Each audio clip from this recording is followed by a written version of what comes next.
तुझे तो पता होगा भीष्म पितामह को जो सर सज्जा में सोना पड़ा था, 58 डेज तक वो सर सज्जा में सोते रहे, उनको मौत नहीं आई थी। एरो के ऊपर वो एरो के ऊपर उनको जो सर लगा था, 52 सर लगा था, और वो 58 डेज तक 58 दिन तक वैसे ही सज्जा में सोते रहे।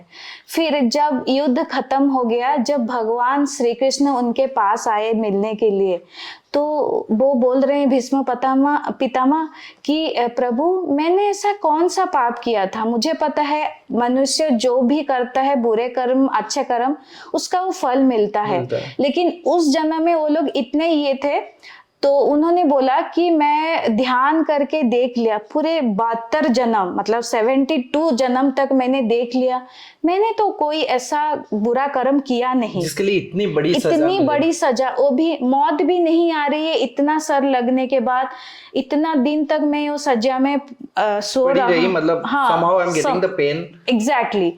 तो भगवान हल्का सा मुस्कुराए और उनको बोले तुमने 72 जन्म तक तो देख ही लिया, और थोड़ा ध्यान लगा के 73 जन्म मतलब 73 जन्म का देख लीजिए। वहां पे उस जन्म में उन्होंने क्या किया था, एक पेड़ में जो छोटे छोटे ग्रीन कलर के कीड़े होते हैं, करेक्ट, जो पत्ते को खाते रहते हैं, बैठे रहते हैं, ठीक है, थोड़ा छोटा। तो उस जन्म में ऐसे जंगल में जाते हुए कि जो भी है वो जाते हुए क्या किए थे, उस कीड़े को बबूल के पेड़ के जो कांटा होता है, बबूल के पेड़, उस कांटे से उसको बार बार उसको ये कर रहे थे, ठीक है, मतलब पिंच कर रहे थे उस कीड़े को, पिंच करके ऐसे ही फेंक के चले गए। वो कुछ देर तक पड़े के मर गया वो कीड़ा।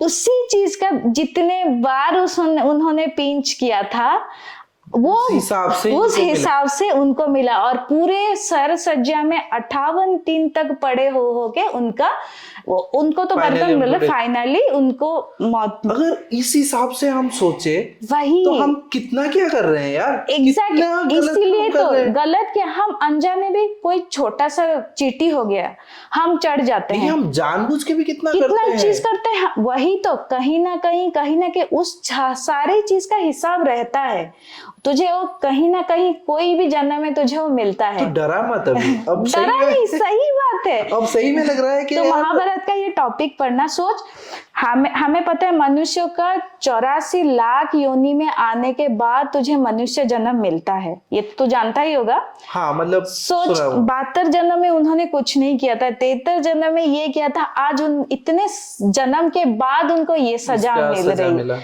तो भले ही कितना भी अच्छा काम कर ले, तेरा जो प्रारब्ध है कर्म का, पिछले जन्म का तूने किया है, तेरे को भुगतना ही पड़ता है, ठीक है। इसीलिए बोले जाते हैं कर्म करने के बाद, बात करने के बाद किसी को कुछ बोलने में पूरी सावधानी बरतनी चाहिए, क्योंकि हमें नहीं पता हम कभी मतलब इसमें तो ओनली बोलने का नहीं, इवन सोचने से लेके बोलने से लेके या किसी को कुछ गलत अपने मतलब हिसाब से कोई गलत नहीं करना चाहिए, ये सारी चीज को ध्यान रखना चाहिए। करेक्ट। हमारे दिमाग में भी कभी कभी ये आता है ना, अरे बुरे जो कर्म कर रहे हैं वो तो बहुत खुशी में जी रहे हैं, सब कुछ अच्छा हो रहा है, जो अच्छा सब कुछ कर रहा है, कभी किसी का बुरा नहीं चाहता है, कभी किसी के लिए हमेशा बुरा होता है, आता है, तेरे के मेरे सबके दिमाग में यही आता है।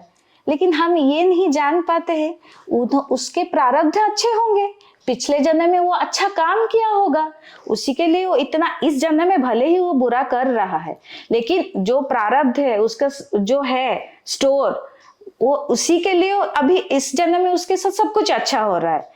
मे भी हम नहीं जान पाते, जो ऊपर बैठा है वो जानता है हमने पिछले जन्म में प्रारब्ध क्या किया था। वो इसलिए मैंने एक पॉडकास्ट देखा था, बीके शिवानी, तो मैंने वो पॉडकास्ट में देखा था, वो क्या बोल रहे थे कि जो it's a kind of account का जो बैलेंस शीट है उस हिसाब से है।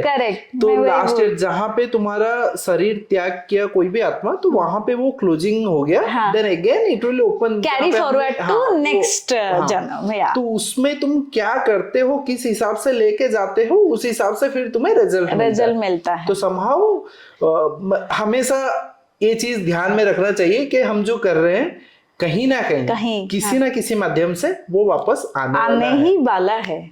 It's a kind of boomerang. हाँ so you are throwing a arrow and obviously it will come back to you. Yes so depend कि वो जो एरो तुम फेंक रहे हो वो प्यार का है या वो कांटे का कांटे का जो भी है या बहुत अच्छी बात है यार, सही में। मतलब हम बहुत बातें तो करते हैं बट इस हिसाब से हम बात नहीं करते हैं। करेक्ट। हम मस्ती करते हैं, सब चीज बात करते हैं। तो इसलिए मैं सोचा जब मैं ये चीज स्टार्ट किया था ये पॉडकास्ट करना, तो मैं सोचा मेरे दोस्तों को बुलाऊं। और ट्रस्ट मी, मेरे को ये नहीं पता था कि समीर से मेरे को इतने सारे चीजें सीखने को मिलेगा। मुझे ये नहीं पता था दिव्य से मेरे को इतना सारे चीजें सीखने को मिलेगा। एंड ट्रस्ट मी, मेरे को तो ये बिल्कुल ही नहीं पता था कि तेरे अंदर भी इतने सारे ज्ञान है। मुझे पता है पूजा पाठ करना अलग बात है, और उसको समझना और उसको इतने अच्छे तरह से समझना, दैट्स आल्सो डिफरेंट थिंग। हर बंदे का, हर दोस्त का, हर भाई का, हर बहन का, सबका कुछ ना कुछ स्टोरी होता है, कुछ ना कुछ सीखने को होता है। हाँ। तो मेरा बेसिक मोटो यही है कि मैं उन लोगों से सीखूं, और जो देखेंगे ऑब्वियसली कुछ ना कुछ तो सीखेंगे। That's the main, that's the whole idea of it. Thank you so much. Thank you भी क्या बोलूं तेरे को, तू आ जाना बीच बीच में आ जाना, ऐसे बातें ऐसे ही हम बातें कर लेंगे। हाँ ठीक है, चल बाय बाय।